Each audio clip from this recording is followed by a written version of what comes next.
물론 여긴 국민 라디오.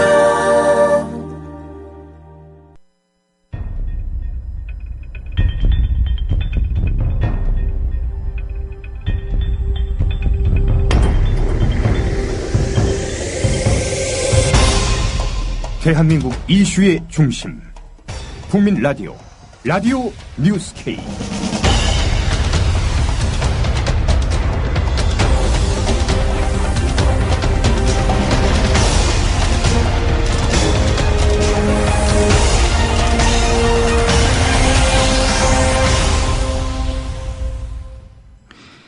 여러분 안녕하십니까? 6월 16일 라디오 뉴스 K입니다. 리얼미터의 주간 정례조사에서 박근혜 대통령 지지율이 올 들어 처음으로 40%대로 붕괴됐습니다. 세월호 사태 때에도 50%대를 지켰던 리얼미터 조사에서 박 대통령 지지율이 40%대로 급락했다는 것은 문창극 역풍의 파괴력이 상당하다는 의미로 해석됩니다. 리얼미터에 따르면 지난 9일부터 닷새간 전국 성인 2,500명을 대상으로 조사한 결과 박 대통령 지지율은 지난주보다 3.1%포인트 하락한 48.7%로 조사됐습니다. 육사지방선거 후 반짝 상승했던 박 대통령 지지율이 다시 급락세로 돌아선 것입니다.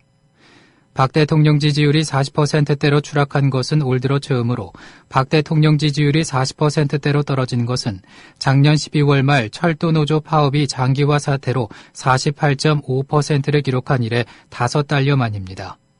반면에 박 대통령에 대한 부정평가는 3.2%포인트 상승한 44.3%를 기록했습니다.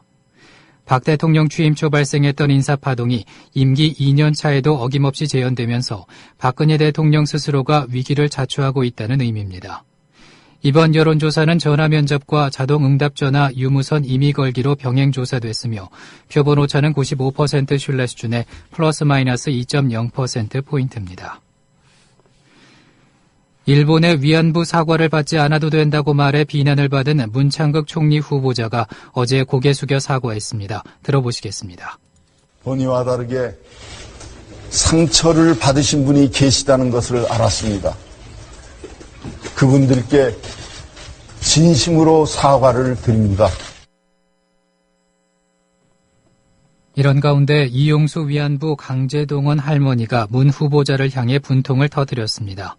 이 할머니는 오늘 아침 방송된 CBS 라디오와의 전화통화에서 그 사람이 어떤 사람이냐며 친일파 근성을 드러내고 있는 사람이라고 입을 뗐습니다.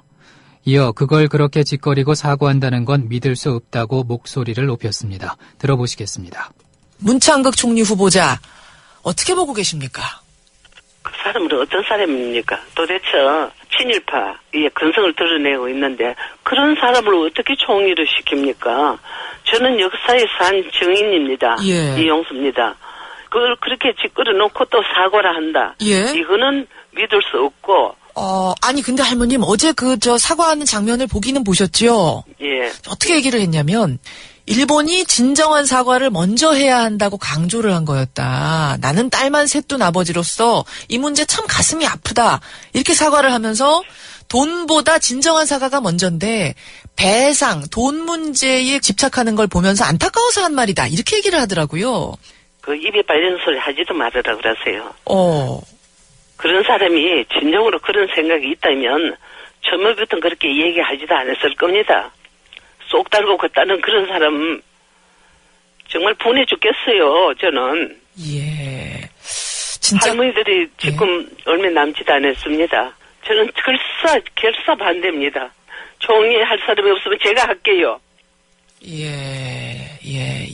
정말 됩니다. 그렇게 사람이 없다면 우리가 할 테니 그 사람은 안 된다라고 할 정도로 할머님들 지금 강한 반대. 이게 그러니까 이용수 할머님만의 생각이 아니라 50여 분 남아 계신 모든 할머님들의 공통 생각이란 말씀이신 거죠? 네. 알겠습니다. 근데 지금 할머님들 반대와는 무관하게 총리가 될 가능성도 적진 않거든요. 그 사람 총리해도 앉았지 못할 겁니다. 저는 밤낮으로 저 혼자라도 가서 저 목숨 다 하도록 저는 반대하고 있을 겁니다. 이용수 할머니는 15살에 끌려가 지금 87살이 됐다고 말하며 20년 넘도록 일본, 미국으로 다니며 공식적인 사과와 법적 배상을 요구해 왔다며 문 후보자의 말은 우리를 2번 죽이는 거라고 강조했습니다. 여당 안에서 문창극 불가론이 좀처럼 꺾이지 않고 있습니다. 이인재 새누리당 의원은 역사의식 논란에 휩싸인 문창극 국무총리 후보자에 대한 국회 인사청문회 후 임명 동의안 통과 여부와 관련해 그건 이제 국민 여론에 달려있다고 밝혔습니다. 이 의원은 총리로서 문 후보자의 자질과 관련해선 현재 국민 여론은 굉장히 부정적으로 생각하고 있지 않느냐며 저도 그런 국민의 한 사람이라고 밝혔습니다. MBC 라디오와의 인터뷰 내용입니다. 여론과 상관없이 이 의원님이 보시기에 총리 지명자로서의 자격 어떻게 판단하시는지요? 제가 제 개인 의견은 별로 중요하지 않고요. 예. 국민들 여론이 어떤가 이게 중요한데 현재에서는 국민 여론이 굉장히 부정적이지 않습니까? 예. 문 후보자 본인이 더 많은 노력을 해야 된다고 생각을 합니다. 예. 당 대표가 당에서 청와대의 권력 관계에 있어서 제 목소리를 내야 된다라고 하는 것은 이런 사안에 대해서 만약에 당 대표시라면은 어떤 목소리를 내야 되는 상황 아니겠습니까? 지금은 물론 후보십니다만 그런 상황에서 개인적인 의견도 저는 굉장히 소중하다고 봐서요. 혹시 개인적인 의견을 이 자리에서 밝혀주실 수는 없겠습니까?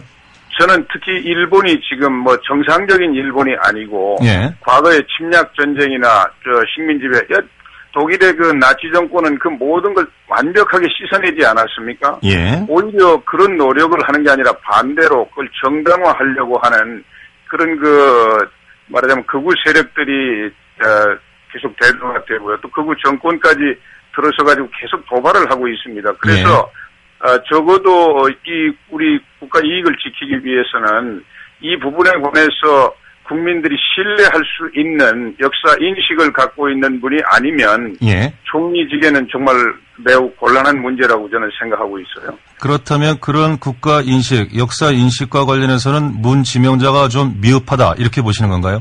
현재 국민 여론은 굉장히 부정적으로 생각하고 계시지 않습니까? 예, 그런 여론에 이인재 의원님도 저도 그런 공감하신다. 국민의 한 사람이고요. 한편 김상민 새누리당 의원도 문창극 총리 임명을 강행하는 박근혜 대통령을 새누리당 지도부와 청와대가 적극 감싸는 데 대해서 이렇게 민심이 뭔지 모르는 거예요. 민심의 나침반이 고장난 거라고 개탄했습니다. YTN 라디오 인터뷰입니다. 청문회 가면은 표결할 텐데 당내 분위기로 봐서 어떻게 판단하십니까? 제가 판단할 때는요, 좀 표결까지 가는 거에 대해서 제가 심각한 우려를 하는 거예요. 왜 초선들이 이렇게 여러 가지 어려운 상황 속에서 기자회견을 하고 총리 후보자가 사퇴해야 된다고 얘기하겠습니까? 지금 이 표결까지 가고 청문회 가면요, 이거는 야당에게 또 정치적으로 나쁜 의미로 이용당할 수도 있습니다. 그리고 또 국민 분열되는 일들이에요. 지금 문창극 이 총리 후보자는 선거 때 각을 내기 위해서 우리 편이 어떤 정체성을 드러내고 또 이런 일을 할 때는 쓸 수 있다고 생각하는데요. 지금 같은 시점에 하게 되면 이 표결까지 되면 새누리당이 분열된 모습을 보일 수밖에 없게 될 거예요. 새정치민주연합 인사청문위원장으로 내정된 박지원 의원은 문창극 총리 후보에 대해서 우리는 사퇴를 요구했지 사과를 요구한 게 아니라며 거듭 사퇴를 압박했습니다. 박 의원은 어제 사과 기자회견과 관련해 사과는 없다. 이렇게 오만방자하게 행동하더니 나흘 만에 사과를 했다. 그러면서 자기 하고 싶은 말만 읽어버리고 기자 질문도 없이 사라져버리더라. 대통령 닮아서 총리도 똑같구나라고 질타했습니다. 그러면서 제가 7명의 청문회에서 낙마를 시킨 7관왕인데 물론 직접 또는 원내대표로 지휘를 하면서 저는 자랑스럽게 생각한다. 그런 분들이 검찰총장이나 총리, 장관, 헌법재판소장, 대법관, 감사원장 했으면 이 나라가 잘 됐겠네라고 반문한 뒤 마찬가지의 범주에서 그분들보다도 훨씬 더 반민족적이고 식민사관의 소유자인 문창극 총리가 해서 되겠나라며 낙마를 기정사실화했습니다. 박지원 의원의 말입니다. 어제 사과 기자회견 했습니다. 문창극 후보요. 어떻게 보십니까? 글쎄요. 사과는 없다. 이렇게 오만방자하게 행동을 하더니 나흘 만에 사과를 했어요. 예. 그러면서 자기 하고 싶은 말만 읽어버리고 기자 질문도 없이 사라져버리더라고요. 예. 그래서 참 대통령 닮아서 총리도 똑같구나 해서 대전 총전 기자회견이다. 저는 그렇게 봤습니다. 예. 그러니까 그리고 사과를 했음에도 불구하고 그것이 받아들이기 힘들다 지금 이런 말씀이시죠, 그러니까? 사과를 했음에도 불구하고 이 말씀 자체가 좀 문제가 있습니다. 예. 가령 예를 들면요. 예. 새누리당 국회의원이 예. 술자리에서 한 자기 주장대로 하면 농담을 가지고도 의원직을 사퇴시켰습니다. 이것은 교회이건 어떤 장소이건 우리나라 역사를 부정하고 민주주의를 부정하고 민족을 부정한 일입니다. 그렇기 때문에 사과를 했다고 하면은 죄송하고 송구하다 이런 말씀보다는 제가 사퇴하겠습니다. 이렇게 행동으로 보여줘야 됩니다. 송광용 신임 대통령 교육문화수석 비서관이 서울교대에서 교수로 재직 시절에 제자가 쓴 석사 논문을 자신의 연구 결과로 속여 학술지에 게재했다는 의혹이 제기됐습니다.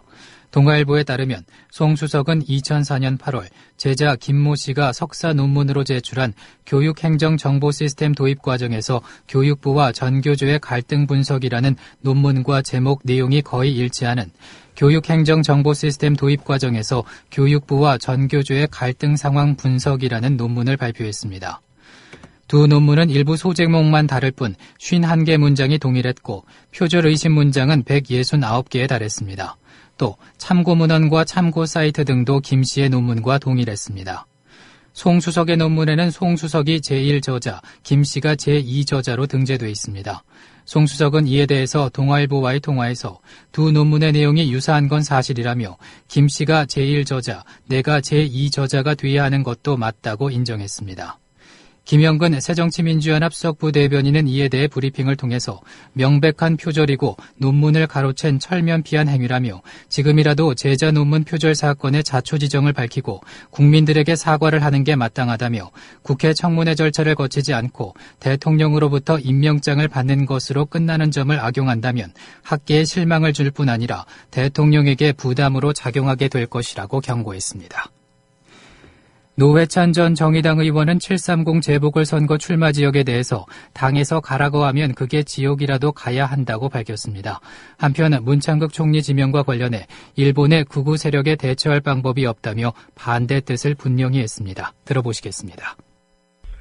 예, 그게 사과한 것은 당연하다고 보는데 네. 사과에도 불구하고 남는 것은 지금 일본이라거나 전 세계가 사실 이 문제를 아주 주목하고 있다고 보거든요. 예. 우리가 지금 관계국들에게 어떤 메시지를 줄 것인가 하는 문제도 있다. 이런 생각을 가진 분을 국무총리로 한다는 것은 향후에 유사한 주장이 일본 등에서 나올 때 한국 정부가 어떻게 대처할 것인가에 대한 사전 예고편을 보여주는 것과 다름없기 때문에 저는 이걸 단순히 그냥 정치적으로 무마하고 넘어갈 문제가 아니지 않는가. 네. 이제 본인에게는 안타까운 일인지 몰라도 지금 우리 정부가 이전 과거사에 대한 우리 지금 교과서 문제, 일본 교과서 문제도 다루지 못하게 되지 않겠습니까? 예. 이병기 국가정보원장 후보자는 오늘 지난 2002년 새누리당의 전신인 한나라당의 이른바 차떼기 스캔들에 연루됐던 것과 관련해 지난 시절 불미스러웠던 일은 늘 국민께 송구스러운 마음을 갖고 있다고 말했습니다. 이 후보자는 오늘 오후 김포공항을 통해 귀국하면서 당시 상황 등에 대해서는 청문회에서 소상하게 말할 수 있을 것이라며 유감을 표명했습니다. 라디오 뉴스 K를 마칩니다. 지금까지 아나운서 정승조였습니다. 국민 라디오